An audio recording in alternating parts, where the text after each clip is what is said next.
Ruth, or the influences of nature. When Ruth was left half desolate, her father took another mate, and Ruth, not 7 years old, a slighted child, at her own will went wandering over dale and hill, in thoughtless freedom, bold. And she had made a pipe of straw, and music from that pipe could draw like sounds of winds and floods, had built a bower upon the green, as if she from her birth had been an infant of the woods. Beneath her father's roof, alone she seemed to live. Her thoughts her own, herself her own delight, pleased with herself, nor sad nor gay, she passed her time, and in this way grew up to woman's height.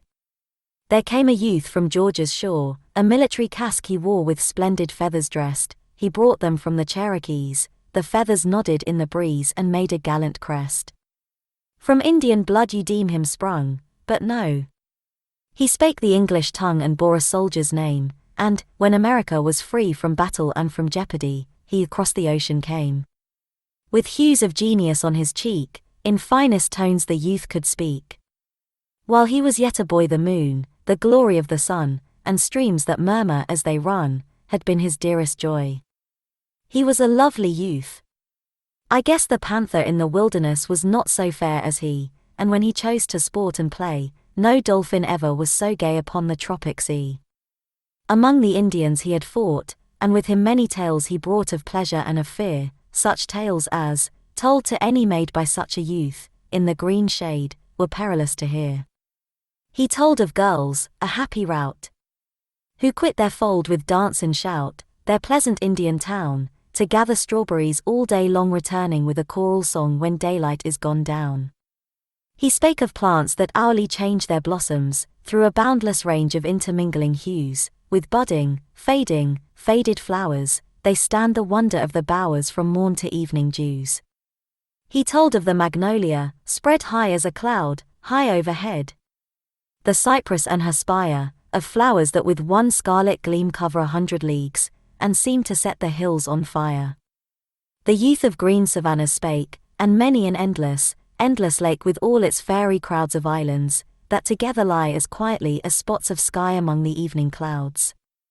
And then he said, how sweet it were a fisher or a hunter there, in sunshine or in shade to wander with an easy mind, and build a household fire, and find a home in every glade. What days and what bright years! Ah me!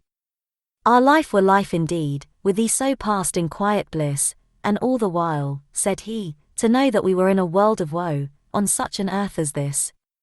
And then he sometimes interwove fond thoughts about a father's love, for there, said he, are spun around the heart such tender ties, that our own children to our eyes are dearer than the sun. Sweet Ruth! And could you go with me, my helpmate in the woods to be, our shed at night to rear, or run, my own adopted bride, a sylvan huntress at my side, and drive the flying deer? Beloved Ruth! No more, he said. The wakeful Ruth at midnight shed a solitary tear, she thought again, and did agree with him to sail across the sea, and drive the flying deer. And now, as fitting is and right, we in the church our faith will plight, a husband and a wife. Even so they did.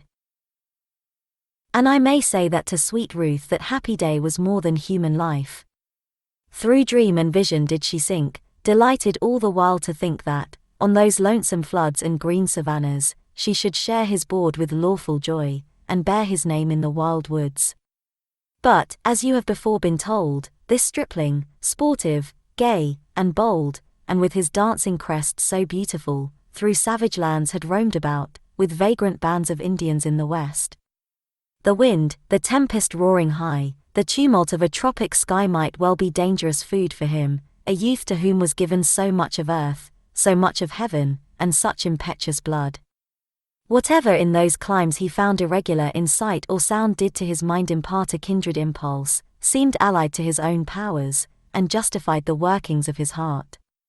Nor less, to feed voluptuous thought, the beauteous forms of nature wrought, fair trees and gorgeous flowers, the breezes their own languor lent, the stars had feelings, which they sent into those favoured bowers. Yet, in his worst pursuits, I ween that sometimes there did intervene pure hopes of high intent, for passions linked to forms so fair and stately, needs must have their share of noble sentiment. But ill he lived, much evil saw, with men to whom no better law nor better life was known, deliberately and undeceived those wild men's vices he received, and gave them back his own. His genius and his moral frame were thus impaired, and he became the slave of low desires, a man who without self-control would seek what the degraded soul unworthily admires. And yet he with no feigned delight had wooed the maiden, day and night had loved her, night and morn. What could he less than love a maid whose heart with so much nature played, so kind and so forlorn? Sometimes most earnestly he said, "O Ruth, I have been worse than dead. False thoughts, thoughts bold and vain encompassed me on every side when I, in confidence and pride, had crossed the Atlantic main. Before me shone a glorious world, fresh as a banner bright, unfurled to music suddenly. I looked upon those hills and plains, and seemed as if let loose from chains to live at liberty. No more of this, for now, by thee, dear Ruth, more happily set free, with nobler zeal I burn, my soul from darkness is released, like the whole sky when to the east the morning doth return. Full soon that better mind was gone, no hope, no wish remained, not one, they stirred him now no more, new objects did new pleasure give, and once again he wished to live as lawless as before. Meanwhile, as thus with him it fared, they for the voyage were prepared, and went to the seashore, but when they thither came the youth deserted his poor bride, and Ruth could never find him more. God help thee, Ruth, such pains she had that she in half a year was mad and in a prison housed, and there, exulting in her wrongs, among the music of her songs she fearfully caroused. Yet sometimes milder hours she knew, nor wanted sun, nor rain, nor dew, nor pastimes of the May, they all were with her in her cell, and a clear brook with cheerful knell did o'er the pebbles play. When Ruth 3 seasons thus had lain, there came a respite to her pain, she from her prison fled. But of the vagrant none took thought, and where it liked her best she sought her shelter and her bread. Among the fields she breathed again, the master current of her brain ran permanent and free, and, coming to the banks of Tone, there did she rest, and dwell alone under the greenwood tree.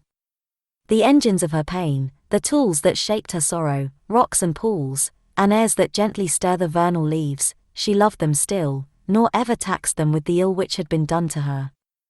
A barn her winter bed supplies, but, till the warmth of summer skies and summer days is gone, and all do in this tale agree, she sleeps beneath the greenwood tree, and other home hath none. An innocent life, yet far astray. And Ruth will, long before her day, be broken down and old. Sore aches she needs must have, but less of mind, than body's wretchedness, from damp, and rain, and cold. If she is pressed by want of food, she from her dwelling in the wood repairs to a roadside, and there she begs at one steep place, where up and down with easy pace the horsemen travellers ride. That oaten pipe of hers is mute, or thrown away, but with a flute her loneliness she cheers. This flute, made of a hemlock stalk, at evening in his homeward walk the Quantock woodman hears. I, too, have passed her on the hills, setting her little water-mills by spouts and fountains wild, such small machinery as she turned ere she had wept, ere she had mourned, a young and happy child. Farewell. And when thy days are told, ill-fated Ruth, in hallowed mould thy corpse shall buried be, for thee a funeral bell shall ring, and all the congregation sing a Christian psalm for thee.